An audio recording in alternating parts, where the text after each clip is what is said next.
ಜಿಲ್ಲೆಯ ರೈತರ ಸಮಸ್ಯೆಗಳನ್ನು ಬಗೆಹರಿಸುವಲ್ಲಿ ವಿಫಲವಾದ ಸರ್ಕಾರದ ವಿರುದ್ಧ ಹಾಗೂ ಕೆರೆಗಳಿಗೆ ನೀರು ತುಂಬಿಸುವ ಯೋಜನೆಯಲ್ಲಿ ನಾಟಕವಾಡುವ ಕ್ರಮವನ್ನು ಖಂಡಿಸಿ ಚಾಮರಾಜನಗರ ಜಿಲ್ಲೆಯ ಗುಂಡ್ಲುಪೇಟೆಯಲ್ಲಿ ಕರ್ನಾಟಕ ರಾಜ್ಯ ರೈತ ಸಂಘದ ಕಾರ್ಯಕರ್ತರು ರಸ್ತೆಯಲ್ಲಿ ಮುಖ್ಯಮಂತ್ರಿಗಳ ವಿರುದ್ಧ ಘೋಷಣೆ ಕೂಗಿ ಕಪ್ಪು ಬಾವುಟದೊಂದಿಗೆ ಮೆರವಣಿಗೆ ನಡೆಸಿ ಬಂಧನಕ್ಕೊಳಗಾದರು.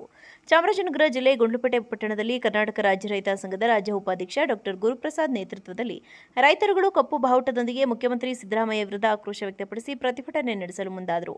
ರೈತರ ಪ್ರತಿಭಟನೆಯ ಬಗ್ಗೆ ಮಾಹಿತಿ ಕಲೆ ಹಾಕಿದ ಪೊಲೀಸರು ಮಾರ್ಗ ಮಧ್ಯದಲ್ಲೇ ಪ್ರತಿಭಟನೆ ನಡೆಸಲು ಮುಂದಾಗಿದ್ದ ರೈತರುಗಳನ್ನು ಬಂಧಿಸಿ ಕರೆದೊಯ್ದರು. ಚಾಮರಾಜನಗರ ಜಿಲ್ಲೆಯಲ್ಲಿ ನದಿ ಮೂಲದಿಂದ 4 ಹಂತಗಳಲ್ಲಿ ಕೆರೆಗಳಿಗೆ ನೀರು ತುಂಬಿಸಬೇಕಿತ್ತು. ಆದರೆ ಅದನ್ನು ಮಾಡದೆ ಈಗ ಹೊಸದಾಗಿ 110 ಕೆರೆಗಳಿಗೆ ನೀರು ತುಂಬಿಸಲು ಮುಂದಾಗಿರುವುದು ಗಮನಿಸಿದರೆ ಇದು ದೊಡ್ಡ ಹಗರಣವಾಗಿದೆ. ಇದು ಚಾಲನೆಯಾದರೆ ಯಾವುದೇ ಅನುಕೂಲವಾಗಿಲ್ಲ ಎಂದು ಮುಖ್ಯಮಂತ್ರಿಗಳಿಗೆ ಮನವಿ ನೀಡಿದರೆ ಕಸದ ಬುಟ್ಟಿಗೆ ಹಾಕುವರು. ಇದನ್ನೆಲ್ಲ ಗಮನಿಸಿದ ರೈತರುಗಳು ಬೇಡಿಕೆಯ ಮನವಿ ಪತ್ರ ನೀಡದೆ ಕಪ್ಪು ಬಾವುಟ ಪ್ರದರ್ಶನಕ್ಕೆ ತೀರ್ಮಾನ ಮಾಡಿದ್ದು ಎಂದು ಕರ್ನಾಟಕ ರಾಜ್ಯ ರೈತ ಸಂಘದ ರಾಜ್ಯ ಉಪಾಧ್ಯಕ್ಷ ಡಾ ಗುರುಪ್ರಸಾದ್ ಹೇಳಿದರು. ಸಾಲ ಮಾಡಕ್ಕೆ ಹೊರಟಿದ್ದಾರೆ ಅಂತಕ್ಕಂಥದ್ದು ಇವತ್ತು ಮುಖ್ಯಮಂತ್ರಿ ಬರ್ತಾ ಇರೋದಕ್ಕೆ ನಾವು ವಿರೋಧ ಮಾಡೋದಕ್ಕೆ ಕಾರಣ.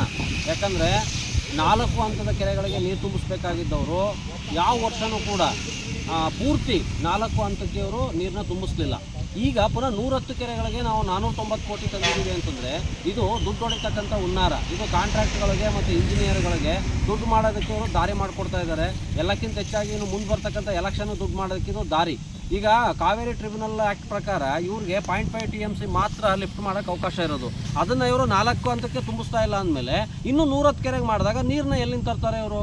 ಈಗ ಆಲ್ರೆಡಿ ಅವನು ಮಹೇಶ್ ಅಂತ ಒಬ್ಬ ಇಂಜಿನಿಯರ್ ಹಾಕಿದ್ದಾರೆ. ಯಾವತ್ತು ನಾವು ಕರೆದು ಕೇಳಿದ್ರು ಮೋಟ್ರ್ ಕೆಟ್ಟೋಗಿದೆ ಅಂತ ಆತ ಹೇಳ್ತಾನೆ. ಆಗಿದ್ಮೇಲೆ ಅಷ್ಟೊಂದು ಮೋಟ್ರನ್ನೇ ರಿಪೇರಿ ಮಾಡಿದೆ ನೀವು 490 ಕೋಟಿ ಇಲ್ಲಿಗೆ ತಗೊಂಬಂದರೆ ಉಳಿದ ಕೆರೆಗಳಿಗೆ ಯಾವ ರೀತಿ ನ್ಯಾಯ ಒದಗಿಸ್ತೀರಿ? ಅದರಿಂದ ಇದೊಂದು ಬೋಗಸ್ ಕಾರ್ಯಕ್ರಮ. ಯಾವ ಕಾರಣಕ್ಕೂ ಸಕ್ಸಸ್ ಆಗಲ್ಲ. ಇಲ್ಲಿ ನಮಗೆ ರೈತರ ಶ್ರೇಯೋಭಿವೃದ್ಧಿ ಏನೂ ಕಾಣ್ತಾ ಇಲ್ಲ. ಆದ್ದರಿಂದ ನಾವು ಇದನ್ನು ವಿರೋಧ ಮಾಡ್ತಾ ಇದ್ದೀವಿ. ಹಳೆ ಸಾಲನ ಫಸ್ಟ್ ತೀರಿಸಿ ಆಮೇಲೆ ಹೊಸ ಸಾಲ ಮಾಡಿ ಅಂತ. ಎಲ್ಲದಕ್ಕಿಂತ ಹೆಚ್ಚಾಗಿ ಏನಾಗ್ತಾ ಇದೆ, ನಾವು ಯಾವತ್ತೂ ಮನವಿ ಕೊಟ್ಟರು ಅದು ಒಂದು ಕಸದ ಬುಟ್ಟಿಗೆ ಹಾಕೋಗ್ತಾರೆ, ಇಲ್ಲ ಎಡದ ಕೈಯಲ್ಲಿ ಇಟ್ಕೊಂಡು ಆಯಿತು ನಾವು ಮಾಡ್ತೀವಿ ಹೋಗಿ ಅಂತಾರೆ. ಅದರಿಂದ ಯಾವುದೇ ಉಪಯೋಗ ಆಗಿಲ್ಲ. ಅದಕ್ಕೆ ನಾವು ಮನವಿಯನ್ನು ಕೊಡಬಾರ್ದು ಅಂತ ದೃಢ ನಿರ್ಧಾರ ಮಾಡಿ ಇವತ್ತು ಕಪ್ಪು ಬಾವುಟ ಹಿಡಿಯೋಕ್ಕೆ ಹೋಗಿದ್ದು. ಹಂಗೇ ಆರ್ಟಿಕಲ್ 19 ಅಂಡರಲ್ಲಿ ನಾವು ಪರ್ಮಿಷನ್ ಕೇಳಿದ್ವಿ. ಆಗಿದ್ದು ಕೂಡ ಅದನ್ನು ಧಿಕ್ಕರಿಸಿ ನಮ್ಮನ್ನು ಬೇಕು ಅಂತ